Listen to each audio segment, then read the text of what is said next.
Welcome, Weave fans and betting fans in general, college basketball fans. Everybody is welcome here at the Three-Man Weave Show.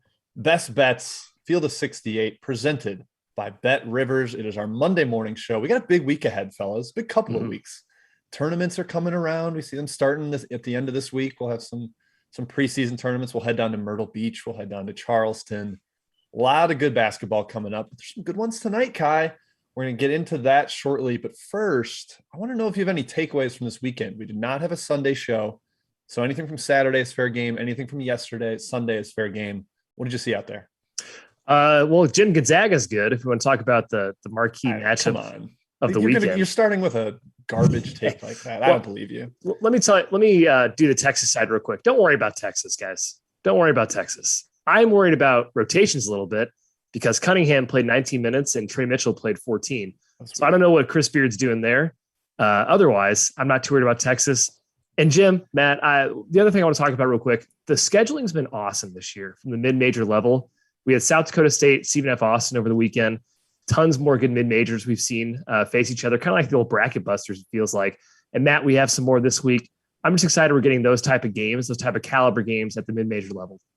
Yeah, I would just like the games of Gonzaga, Texas caliber to not be taking place at times when 3/4 of the country can't watch at a convenient hour. UCLA, Villanova. Jim's shrugging his head because he lives out there in the desert. I feel so bad for you. Hey, you should. You've never gone to bed at midnight before. That's not like you. No, I haven't actually gone to bed before midnight in years. So it's a hypocritical take, no question. I'm just worried about the rest of the commoners, the peasants out there. You don't get a chance to watch the West Coast teams, and that's my concern. Kai, your point's well taken. Quick takeaway for me, broader, big macro betting take. The dogs are loose. I don't know who let them loose. The Baja men may have done it. It could have been any one of us. 54% against the spread, 167 and 142. That is a massive sample size as a plus EV bet, just blindly betting underdogs. It's a very, it's an outlier relative to what we've seen in years past. Usually favorites are very strong this time of the season. They're motivated coming out of the gate. But if you like the underdog, chances are it's going to hit. So that's just a general underlying force in your favor. Knock on wood. We got some doggies today. Yeah, we do. Yes, we do. So I'm sure that trend will completely spit right back in our face the second I bring it up. Jim, that's all I got. Well, Matt, just going off that, I think we mentioned it last week, but unders continue to be hot. They're 54% themselves. If the game stays out of overtime, unders are 57%. So that's bananas. That is wild. If you can dodge the demon that is overtime, then you're in good shape as a dog or an under better. But Kai, just to add on to the Gonzaga point, it's because Timmy is so good that Gonzaga is so good. Like, you can't defend him like Texas did. They just gave him single coverage, and what do you know? He went for 37, and that just makes everybody else so good because of the attention that he has to be paid.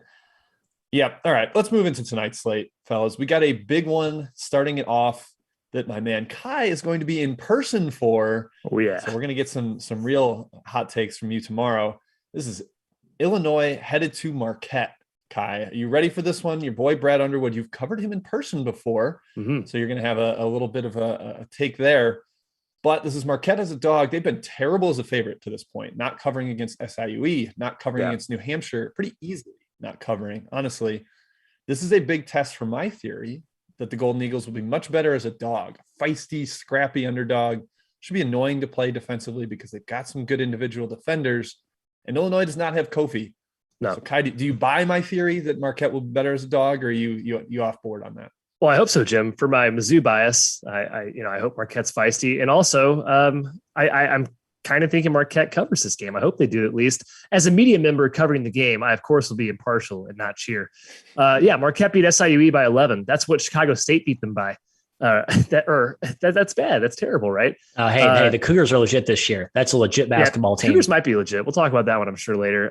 Illinois has been pounding the lesser teams. This is their first test. Obviously, no Coburn's huge. Maybe no Hutcherson also. Obviously a role player, but still, down a couple guys. It matters on the road. I heard Pfizer Forum is going to be sold out today. It's obviously a very big game for the fans up in Marquette. Deer District's going to be crazy, Kai. Yes, they are. Jim, Matt, Coleman Hawkins has been awesome. Yeah, it's been a monster for Illinois. And Underwood called that in the preseason. I'm wondering if he continues that tonight. Marquette, it's got to do with defense. I have some data, a lot of data actually on today's outline. Did some good show prep.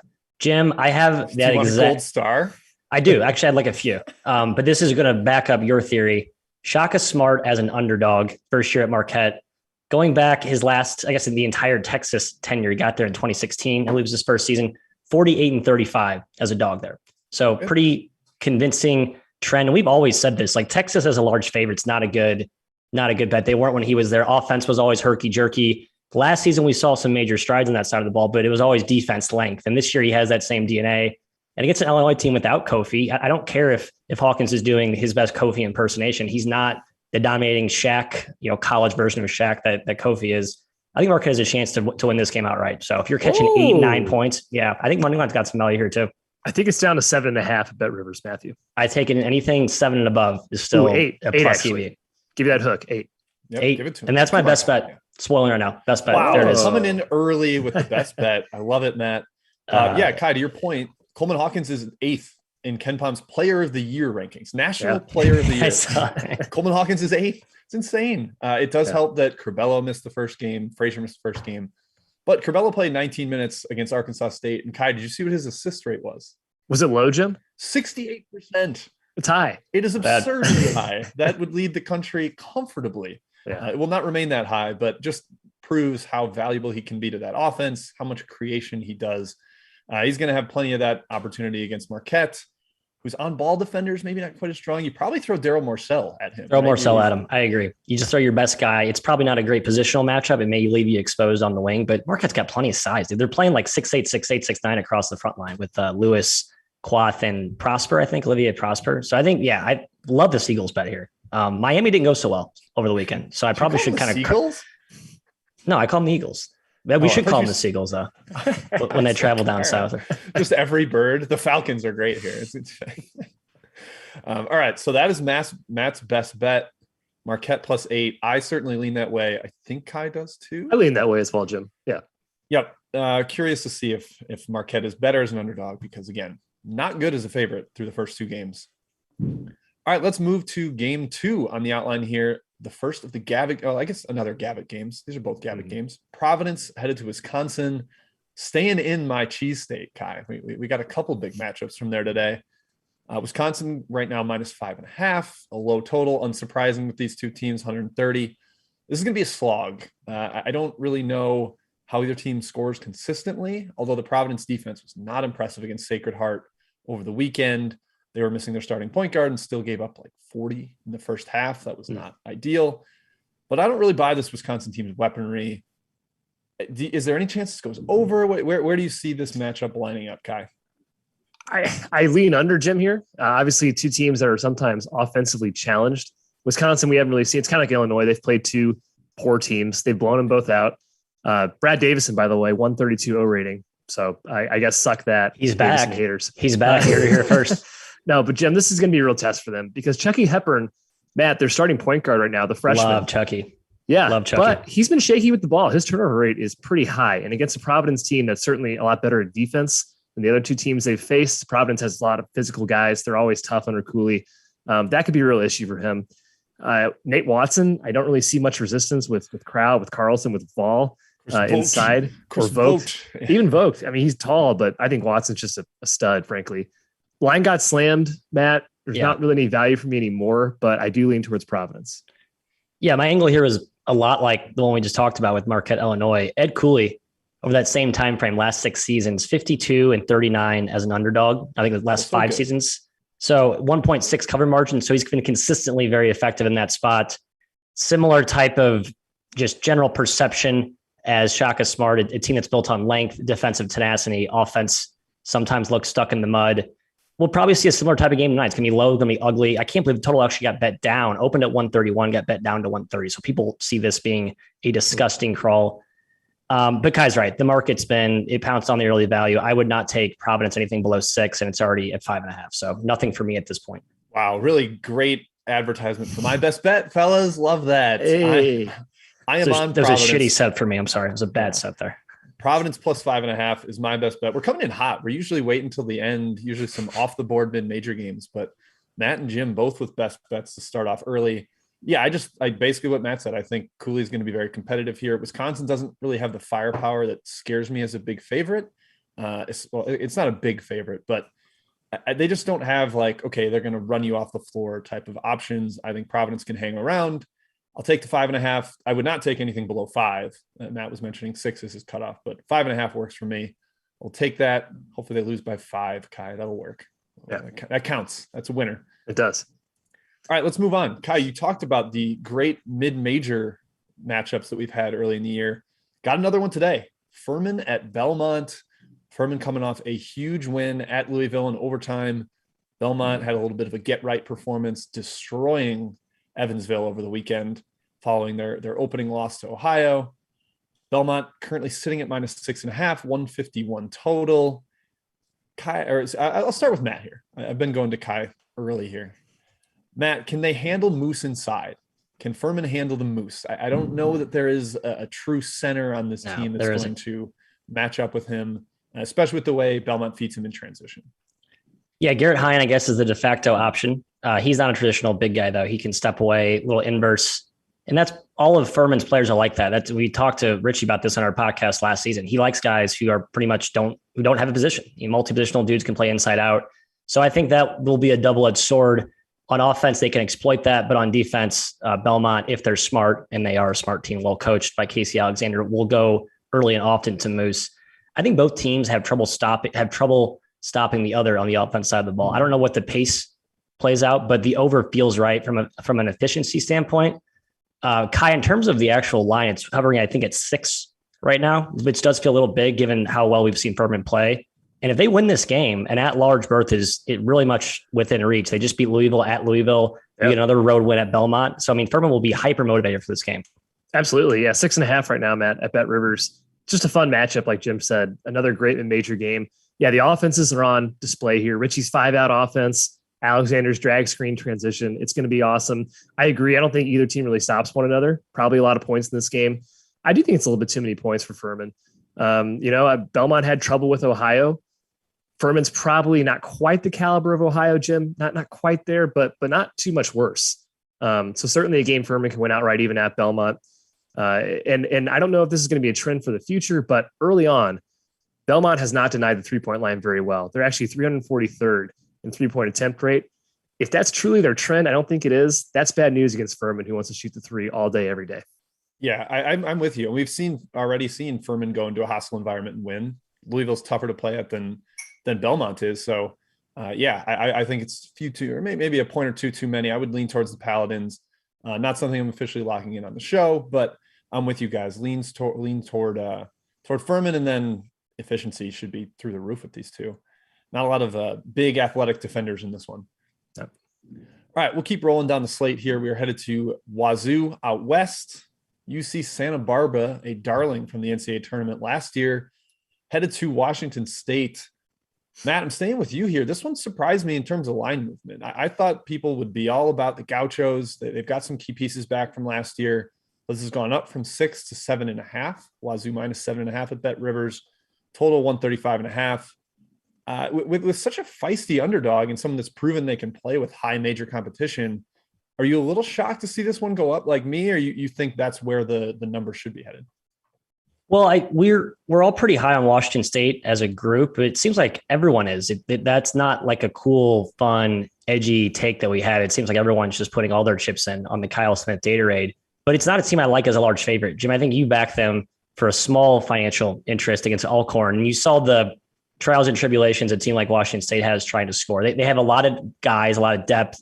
They're built to defend at a high level. Offensively, I think Smith's still sorting out the pecking order in the backcourt there. He's got some weapons with Noah Williams and Tyler Roberts, and I'm blanking on the third guard there. Flowers from Western Michigan, South Alabama.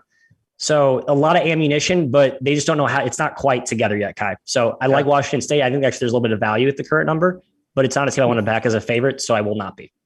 Yeah, I think the Gauchos are legit. It is their first D1 opponent, and we don't know how they look truly on offense without Ja'Cory McLaughlin, who was an honorable mention All-American last year at the mid-major level. That's incredible. Amadou Sow is the guy they're going to play through in the post, but it's kind of tough to play through the post against Washington State. They got a lot of big guys. They certainly hang their hat on defense under Kyle Smith. So I'm a little bit worried about how the Gauchos score. But on the other end, you guys kind of hit the nail on the head with Washington State's offense. I think UCSB is going to be up to the challenge guarding them. It's a very, very tough matchup for them. It's a very good mid-major. I do lean towards UC Santa Barbara, and Jim, I agree. I'm surprised the numbers gotten bet up. Yeah, in the opener, Matt mentioned I had that Alcorn money going, and it was the first game of the season. Alcorn's pressure really bothered Washington State's guards, and I don't think UCSB is going to pressure in quite the same way. So if they can execute in the half court, they're going to be fine. But yeah, I made this a little higher, so like it followed my number, but just kind of gut where I thought the market would be. I thought they would be on the Gaucho, so a little bit surprising. Nothing for us there, though. I think all in all on that game. That means we're headed to the chat. I'm hoping one of you two has been tracking the chat mob, coming in with questions. Gotcha. Good. Hit us, Kai. What do we got so far? Well, Jim, we just got 2 questions. They're both extra games. Virginia Tech Radford is our first one. Big spread here. I think it's around 20.5. What do we think here? Radford, I assume they were going to play faster this year, but I don't think we've seen it quite yet, Jim. Do you have any side in this one? No, I'm pulling up to see what Radford's possession length was in their first. Yeah, they ultra slow, 332nd. Like they were crawling. We did not see them speed up the way we thought they would. But I was impressed by the way Virginia Tech went on the road and blew out a slow team in Navy, in a pretty hype spot for Navy, although they were coming off a big win. But winning by 20 there, I think Navy is better than Radford, and this one's at Virginia Tech. So, hard to get behind the dog in this one. But as we mentioned at the top, dogs have been really, really good, especially these big ones on the road. Stay away from me here. Kai, I think you're trying to hint toward an overplay. I like that. The first game was against Virginia, and Virginia suffocates everyone into a crawl. So I think we start to see more of Darius Nichols' true form of style that he wants to implement in this game. The question is, does Mike Young and Virginia Tech control it themselves? I don't know. I would lean over, though. I think that's a decent angle. Yeah, but Virginia Tech does want to do what Virginia does. That's true. Just hopefully not as adamantly, I guess, if you're on the over. How about Bryant and Clemson? This one is 11.5. Not too much different of a spread, Matt, than we saw with Bryant, Rhode Island. And I'm not sure Rhode Island's that close to Clemson. I don't know. Clemson's defense scares the hell out of me, even if Bryant is a supernova offensively. Do you like any side in this one? I like Bryant, but the key thing here, I believe Peter Kiss, former Rutgers transfer, who's been a renaissance. He is I think he's back. Unknown. He's supposed to be back. Yep. I think Grasso said a week ago he was supposed to be back imminently. It was a suspension disciplinary thing. They should have beat Rhode Island. I'm sorry, they probably shouldn't be, but they were in control of that game and it just collapsed so emphatically. I don't think that happens again against a Clemson team that you're right, Kai can defend, but they go through their own offensive scoring lulls as well. So I think Bryant can take advantage of that if they're making their shots. And when they're on, they can beat anyone, and they're that good from three.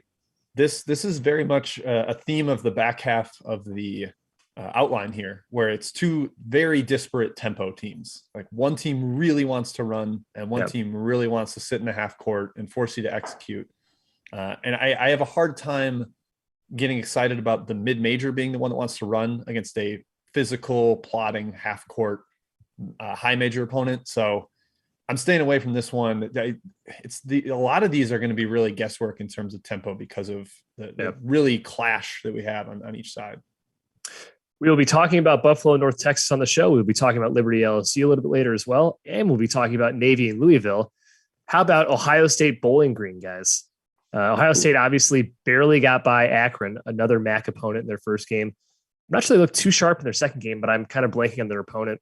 Going to help me out with that one. They did not look sharp. Not look sharp. Yeah, right. Yep. This spread is 16. I thought Bowling Green was better than Akron heading into the year, so I think there's value on Bowling Green. Yeah, guys. No Caleb Fields for Bowling Green yet, I don't think, which matters. Yeah, it does matter. Solid guard for them. But we also haven't seen Kyle Young yet for Ohio State on the other end. He's dealing with this like vertigo almost. It's like an inner ear problem where it affects his balance. I don't know how you get over that. That seems like an issue. Balance seems important in the game of basketball. Sure does. A little bit. Sure does. But yeah, well, like Kai, I kind of just thought this was a little high, especially because we have not seen Ohio State's defense improve this year. And they have not been good as a favorite yet so far. So would definitely lean towards Bowling Green at the number.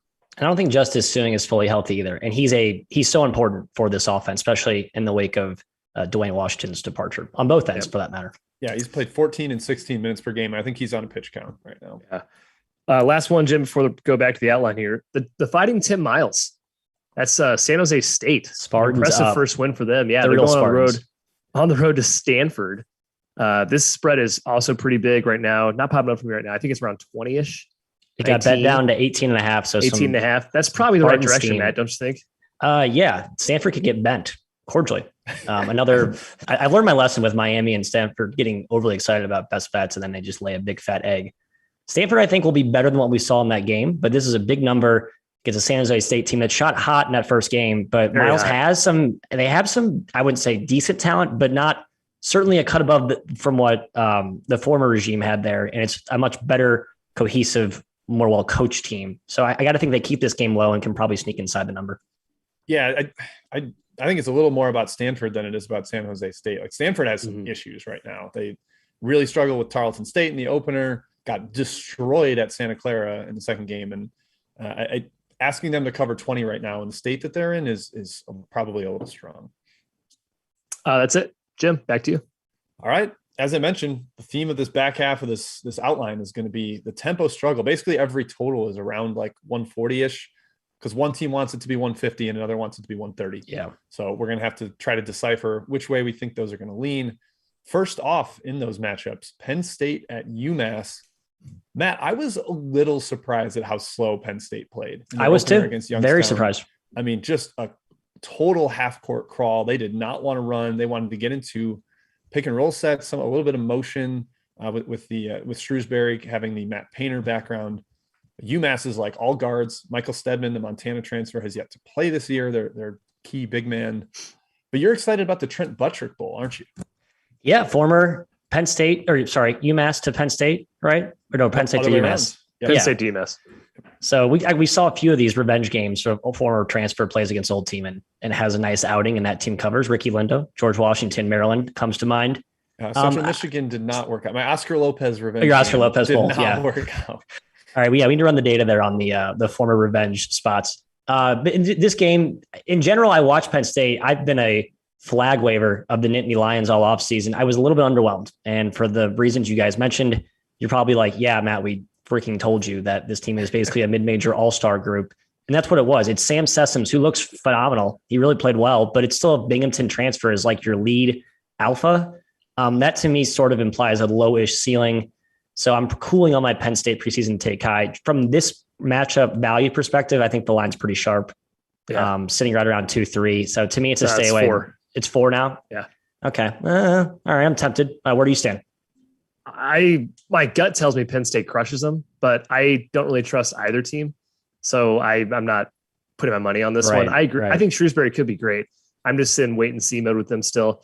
UMass is just hilarious. They lost to Yale by 20. I mean, the team's a joke right now under McCall. But they have the ability to win against a team like Penn State because they have the ability to actually score points in bunches, Jim. They have a lot of talent in the backcourt. That's undeniable. So they're one of those teams is kind of like Jekyll and Hyde, unpredictable. I'm looking at the inside matchup, John Harrar versus Dominguez. He's a shot blocker, but I think Harrar kind of cleans up on the boards here. Yeah, Harrar's I'm leaning towards Penn State. A little bit high for me to officially take it -4, though. Yeah, my number is like, oh, you should think about UMass. And I'm like, well, I'm looking at the coaching matchup here, and I don't really want to back Matt McCall against a coach I'm pretty high on in Shrewsbury. And agree, Kai. Harrar has yet to play an interior that's going to really shut him down and make him work too much for the rebounds. I think he can dominate the offensive glass here. So, yeah, it's a little bit of gut versus number, which means stay away. That is nothing for me. All right. Another fantastic mid-major battle. Buffalo, one of the top 2 teams in the MAC, headed on the road to North Texas, who did win a game in the NCAA tournament last year, knocked off Purdue in a grinder. That's what they're going to try to do again here, Kai. They want to play slow. They want to keep Buffalo out of transition where we know they can be deadly. Jonathan Williams went off against Michigan. I believe he had 32, a career high. Yeah. Do you think that the athleticism of Buffalo can overwhelm North Texas here, who does have a lot of roster turnover from that tournament team last year? Yeah, that's why I'm leaning Buffalo. I'm actually surprised the line's gone towards North Texas. It's -1 right now in favor of the Mean Green. Just 2 extremely tough physical teams. Buffalo on paper, athletically, experience-wise, continuity, that's your team. I think they have top 50 upside. I know they kind of got blown out by Michigan, but it's Michigan. And I was impressed by them coming back and covering that game. The way they punched back. Yes. Like, oh, okay, they've got some fight. Yeah, absolutely. And North Texas, it's their first D1 game of the year. They're going to be a really good team again. McCaslin's one of the best coaches in the country, period, at any level. Obviously, we all think that. So that scares me a bit if you want to back Buffalo, Matt. But the line's pretty short. It's basically a pick. I'm leaning towards the Bulls. I took North Texas. I'm a Grant McCaslin protege. He's grooming right now to take over when he eventually gets a 6-figure, 7-figure payday, which is long overdue. Someone needs to hire that guy and pay him the big bucks. He's awesome. Jim, you mentioned the roster turnover, or Kai, both you mentioned the roster turnover. It's the Tyler Perry House of Pain time. Lauded JUCO recruit. He comes in to replace Javion Hamlin, who was the impetus of that offense last season. Jim, as you mentioned, had a really nice opening debut. So I feel good about him kind of stepping into that getting the keys to the offense.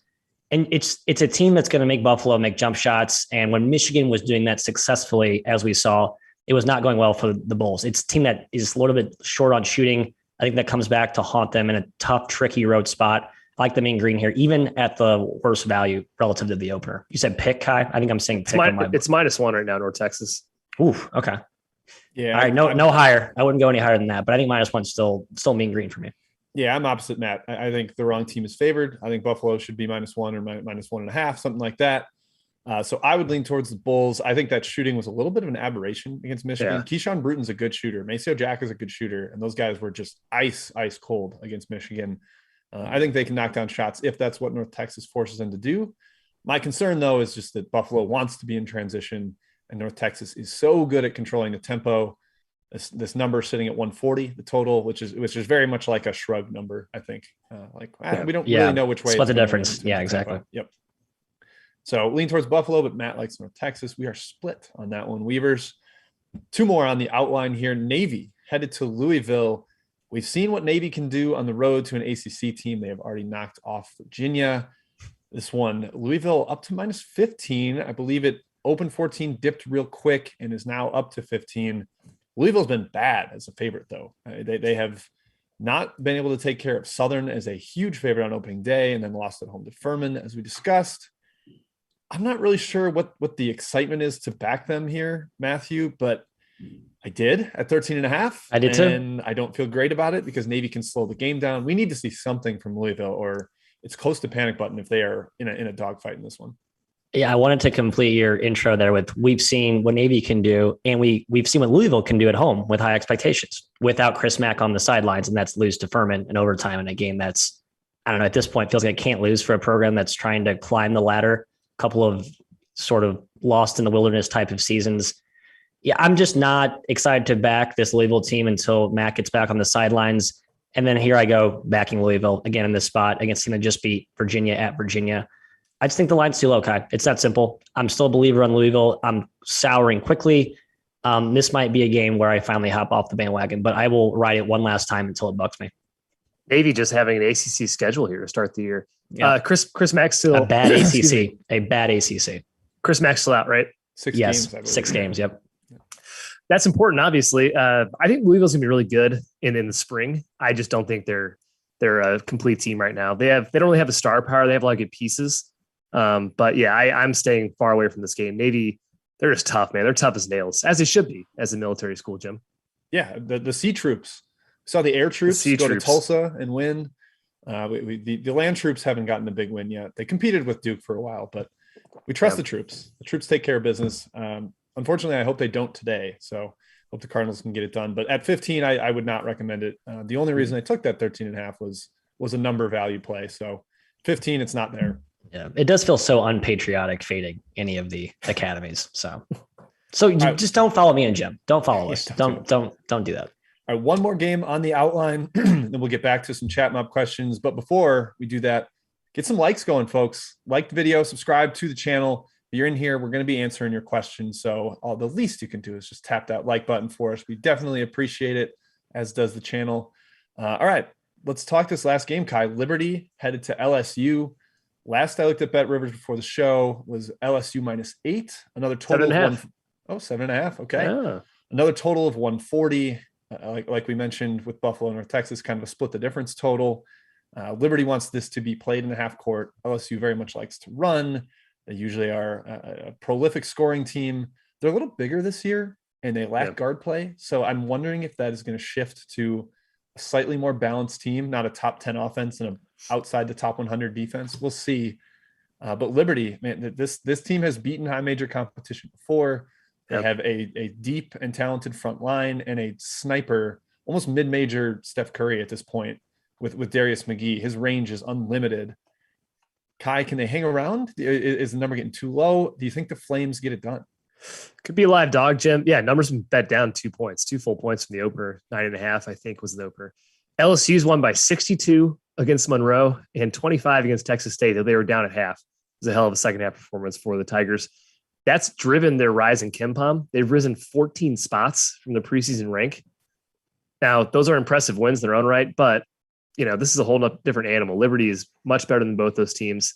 Obviously, the LSU offense is going to be there. It's proven that. I don't think Darius Day is going to shoot 73% from three, Matt, all year. He's 11 for 15, I think, through 2 games. It's incredible. He's been awesome. I'm curious to see how LSU handles Liberty's unique defense, right? Their pack line, if that kind of stymies them a little bit in the half court. And this will be the first real test for LSU's defense. Texas State, UL Monroe, not great offensive opponents. And we know that LSU's defense has been the bugaboo last few years under Will Wade. I think the timing of this matchup is notable. Liberty, Texas State, not apples to apples comparison, but similar type of DNA. Texas State plays kind of a conservative, defensive type of brand, slower, low possession. That's a great litmus test for Liberty coming in here. Liberty does it better than Texas State, no question. But I think LSU, with the groove we saw them get into the second half, obviously a lot of that was due to probably unsustainable shot making. But I think that's a good way a good platform to parlay that momentum into this matchup here. I just think LSU is categorically more talented, and all the pack line and rebounding fundamentals and technique that make Liberty so good might just be negated by the 5-star blue chippers that LSU will trot out. A little nervous about the fact that it's Liberty's first D1 game. I wish they had one more under their belt. But I'm kind of with Kai. I think potential live dog situation here where LSU has been scorching hot in its first 2 games. I think that crashes down to earth a little bit against a team that's going to make them take long possessions, and maybe the quality of the threes they're taking won't be as good. They're going to have to force late in the shot clock. And again, just they're missing that guard creator with Adam Miller's torn ACL. I would definitely lean towards Liberty. I would have liked it at that 9 much more. Hard to totally recommend the 7.5, but I do think this is a game the Flames can win. It's a little reminiscent of when LSU lost at home to East Tennessee State 2 years ago. I believe that was by 11. East Tennessee State, kind of a more athletic team that was able to beat LSU on the boards. Liberty could potentially do that as well, though. So I'm leaning towards the Flames here. Not going to lock it in as a show bet at 7.5, but careful the live dog, LSU. I'm worried about you. All right, let's go to best bets, fellas. That is it for the outline. No, let's not go to best bets. Chat. Let's go to the chat. Let's go to chat the chat. Needs us. They need our guidance, Jim. Don't abandon them. Yeah. Not in their time of need. That's right. All right, Kai, Jim. what do you got for us? First one's Texas Tech, Prairie View A&M. Lines around 23.5, 24. Prairie View A&M is on a crazy scheduling trip right now, Jim. Insane. They've been tough, though. They've been hanging in these games. What do you think about this? Yeah, to recap the schedules that they're on. They played 2 games on the West Coast and then had to fly to Washington, D.C. to play Michigan on Saturday. Then on Sunday, they flew, or overnight, I guess, they flew to Oklahoma State, played there yesterday, and now they had to get down to Lubbock to play Texas Tech today. There's a lot of fight in this Prairie View team. I think they're very feisty. They're super well coached. If they hang around today, it is incredible. The line is clearly reflective of the fact that they're getting, they're on this world tour and should be wearing down. But Matt, I don't really want to fade them, especially at this price, the number that it's at. I gotta leave it alone. No, Prairie View's the Energizer Bunny. It's the little engine that could. They have so many dudes. Byron Smith just trots out 12 guys. So the bench helps them, I think, overcome that wear and tear from the long and grueling road trip. But my goodness, this is going to be their 5th game in the last week. Certainly they're going to crack at some point. They've hung with St. Mary's. Third different time zone. All over the place. They didn't go away against St. Mary's, San Fran, Oklahoma State. Michigan clearly outclassed them. So is Texas Tech more in that Oklahoma State, San Fran, St. Mary's crop, or are they closer to Michigan? Sort of like in no man's land. That's how I'm torn. I'll probably stay away. All right. How about San Diego Cal? And guys, I want to point out how just hilarious this line is. It's Cal -4. And I'm pretty sure, Jim and Matt, that you could have gotten San Diego versus Nevada at 15.5, I believe it was. Yeah. So we're saying Cal's 9 points better than, Nevada's 9 points better than California. I guess that could be true, Matt. It's just amazing that those two programs are that far apart. Do you think there's any value on the Toreros at 4? No, I don't. I love the Toreros, and I think Cal's bad, but 4 points. I mean, we just saw Cal compete with UNLV. It was a gross, disgusting game, and UNLV is a work in progress as well. But I think just seeing California take UNLV to the wire gives us some evidence that they're not a complete dumpster fire. And thus, when you're only laying 4 to a team that just became D1 a year ago, as much as we like that team, as much as we like that coach. UC San Diego. Toreros. Oh, I'm sorry. Yeah, you just get the wrong team in my head. Too many California teams. Jim, Sam Scholl, your guy. You met him in the airport. Just tell that story and then just negate my entire opening take that now has no relevance here. No, I mean, I'm not going to bet it at 4 just because I do think low. Numerically, it doesn't have the value. I kind of think San Diego wins though. Like I just don't really love Cal as a favorite. I really like the San Diego roster, and the performance at Nevada was about as impressive as it gets. But there is some concern that was like their A+ game, and now they're going to Cal, and maybe they don't have that in their bag anymore. You're gonna get more of like a middling C game from the San Diego team. I think they win, but I'm not betting it again because I am a slave to numbers, and unfortunately, I got to listen to those. Speaking of numbers, Peter in the chat pointed out 11.5 points better. I didn't do math very well in my head. On that I heard that, and I was like, wait, is he doing some other subtraction in there? I don't know what's going on. Masters in accounting. Can't do math. There you go. All That's right. Why you have computers and calculators do that for you. Arithmetic's Excel, now. baby. It's now love automated. Excel. Right. We have two more. One is a question about our school, Jim, the Mizzou Tigers. They're playing UMKC. I thought we could dodge this. The specific questions about the under, and this one's gotten slammed. It's down to 128.5. That's so low, but this game's going to be ugly as hell. I think the under is the correct play. I'd probably still take it at 128.5. I made this total low. Kansas City missing Arkel Lamar, who's kind of a key offensive weapon for them, but also useful defensively. I think the Missouri first game having 146 points was a total aberration. Yeah, what was that about? This is going to be a slog. The UMKC is a feisty underdog, which keeps it close, which I think also helps the total stay low because they're not going to run. Yeah, this one's gross. Still lean towards the under at the current number. Yeah, talk about live dog. A total of in the low 120s, UMKC catching 11. And that's a great, just looking at that, you juxtapose low total with the underdog double digits. That's a good bet just right there in a vacuum. But then you also look at the matchup, fading the Mizzou Tigers, who we all agree is just sort of in disarray roster, is very unappetizing. Yeah, I like the ruse here as maybe a little money line sprinkle. Not a double digit favorite. I would like backing. It's a little bit a money line sprinkle. Get out of town. All right. Last game here. Weber State, Duquesne. Duquesne's a team that's been a little bit disappointing to me so far. This spread, by the way, Weber was -2.5 to open. I just think that's nuts. It's down to -1, Weber State. But why shouldn't they be, Jim? Because Duquesne got crushed by Hofstra. They barely beat Ryder. I mean, it's a 12-point game, but it was still pretty close.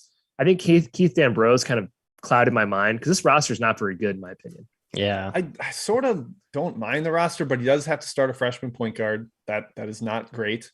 And RJ Gunn, the D2 transfer, who's going to be like a key forward for out. They have very little depth up front, which that's how you should beat Hofstra is destroy them in the paint. And with limited options, they weren't able to do that. Weber State's crazy talented. They've got transfers from everywhere, a couple extra year guys, a lot of experience, really good coach. I agree, Kai. The number wasn't great, or I lean towards Duquesne at that 2.5, but I'm not excited to fade Weber State because I think they could be a machine this year. Yeah, Jim, I'm glad that you mentioned us being slave to numbers. The early steam now gives me an out to not have to endorse Duquesne because everything about this matchup, other than the travel, Weber coming from West Coast to Pittsburgh, kind of an awkward spot here for an early non-con game. Everything leans Weber. I think the more talented team, more experienced team, more cohesive team. And Keith D'Ambrose is one of our favorite coaches, but Randy Ray's right up there too. We saw what he did when he finally had a healthy roster last year. He's renovated his offense more modern, apparently, and all the dudes that he has sort of fit into that very nicely. If this game was played anywhere but Duquesne tonight, I'd be on Weber, but I'm staying away. All right, Jim, back to you. Well, we're talking best bets. Matt, you and I just got to recap ours from earlier. Kai's got a little bit of a teaser. We haven't gotten to his game yet. So Matt, tell us what you had earlier in the show. Only got one tonight, trying to tread lightly after I got, stuck my chest out a little too broadly over the weekend, got burned badly my last two. So I need to act humble, ground myself. I'm taking Marquette +8. That's all I have. All right. What do you got for us, Kai? I'm going Central Michigan -3, Jim. This game's gotten steamed to a place where there's probably not a ton more value if you're looking for a straight line perspective here, but I just think Eastern Illinois sucks. Central Michigan hung with Mizzou. They hung with DePaul for a whole half. They got blown out in the second half. Okay. Eastern Illinois hasn't even been competitive.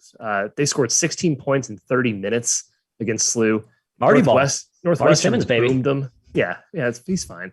The roster's just bad. And Kevin Boopy Miller, Jim, I know you like him. I know you like Boopy. He's a freshman point guard for CMU. He's going to be an awesome mid-major player over the next 4 years. Also, LIU cast off Jermaine Jackson's been very good early. I think Central Michigan has way more talent. Obviously, it's two first-year coaches here. I think Tony Barbie has the advantage. CMU -3 right now at BetRivers. Yeah, I don't think Eastern Illinois' key big guy, Sammy Friday, has played yet either, which is a problem. Central Michigan, obviously, was my best bet on Saturday against DePaul and ended up getting housed in the second half. So, that's right. Eventually we're going to get up a reputation of being overly obsessed with the Chippewas here, but hopefully they'll get us a cover and we'll be 1-1 on the chips and we'll feel all right. But yeah, so Kai, Central Michigan -3. And my best bet from earlier was Providence +5.5 at Wisconsin. That's it. I think that's all we got today. Correct, fellas? That's right. Yeah, Jim, Friday did make an appearance off the bench last game for Eastern Illinois, but I think the point is the fact that we're excited about Sammy Friday making his debut sort of speaks to the barren state of affairs right now in Eastern Illinois basketball. So it's still wholeheartedly endorse Kai's take. Yep. Well said. Well said. All right. That wraps it up. That is our Monday show. We will be back tomorrow at the same time, same Best Bets channel on YouTube. So subscribe to that. Hit that like button on your way out. Definitely would appreciate that. Thank you to Field of 68. Thank you to BetRivers for presenting this show. That is it. We'll see you Tuesday.